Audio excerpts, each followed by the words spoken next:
Working on an old 1940 Dodge.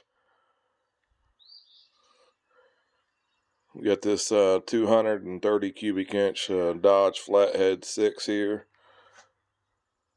Cut it open. See what's going on, what the design was inside.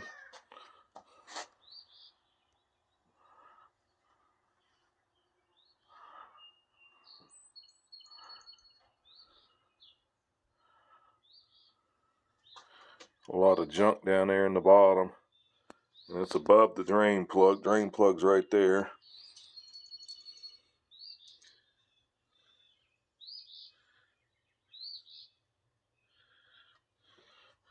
They got the tube that slides in. It gives it some coolant all the way to the back from the water pump. Goes in there like so.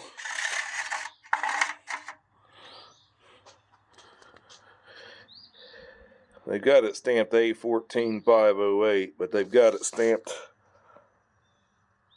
over top of some other numbers, so somebody's changed it.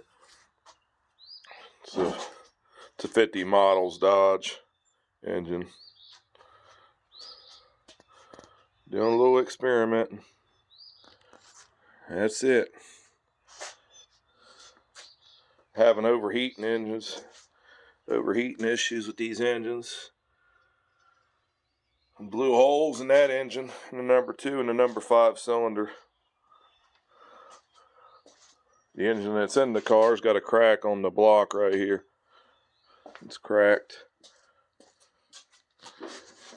It's cracked there from the Welch plug. Goes over to where it's bubbling up. You can see it right there.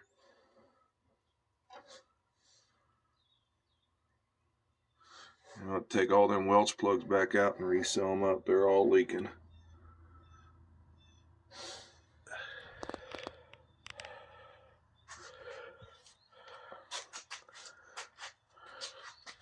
That's a P12 engine. That's how the serial number should look. This is actually a D14, but that's just a Plymouth block in there.